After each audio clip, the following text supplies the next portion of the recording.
2 nuts chocolate torte, cheesecake mould, but you can pretty much use anything you like really. I just find it easy because you can click it out. Butter, 250 grams of butter. What do I need? Oh, greaseproof paper. Right, just rip off a bit, a little square that you know is going to cover it, yeah? And what I do, it's a bit like making a paper aeroplane. Actually, it's nothing like making a paper aeroplane. You fold the paper in the middle, and then you turn it around, fold it into the middle, and then you basically just keep folding it into the middle, like that. I'll do one more. So, you guess how much that is into the middle, put your finger where it is, and just rip it up. Ooh, lovely. So that's going to line the bottom, yeah? So we just need to get a bit of butter on it, and that will stop anything from sticking. So just very thinly line the bottom and the sides, and just put a bit of butter on this. Yeah, lovely. And then stick that on the bottom, nice and snug. Right? So there's nothing going to stick. Right, forget that now.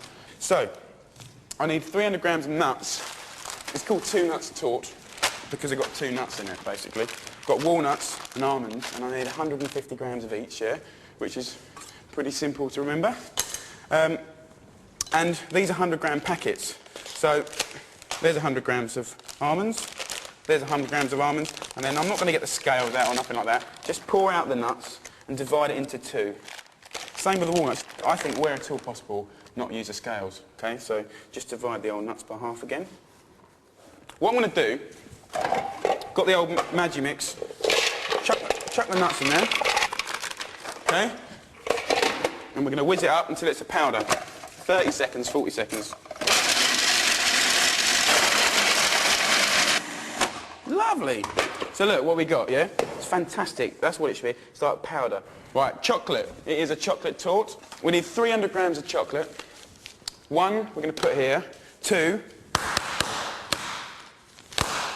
I'm going to crumble up 200 grams of this and chuck it in with the nuts, and we're going to whiz that up as well. Makes a bit of a noise, but we just want to break it up into pieces. All right. It's better than watching telly. Anyway, we'll lose this into a bowl. Now we're going to put the butter in here. Just plonk the whole lot in there. You just rip it into 2 or 3. We need 100 grams of sugar. Lovely. And pour that in. And that's just for a little bit of extra sweetness. And we want to whip this up for about... Whip this up. We want to whiz this up so it gets nice and shiny and creamy. So, I need 6 eggs, yeah? Oh, organic, of course. I'm going to crack my eggs in here very carefully. And then what I do, I pinch the yolk and plop them in one by one, and that's going to really enrich that and make it nice and silky and beautiful. Lovely. All we have to do now is get it all together. So just mix these up until it's nicely mixed.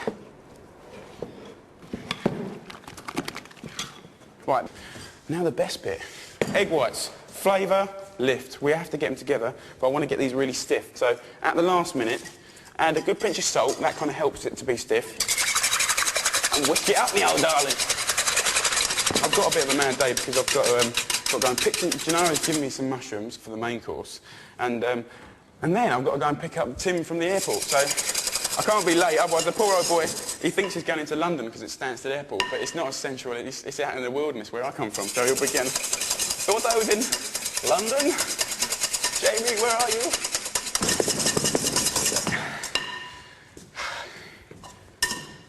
Done.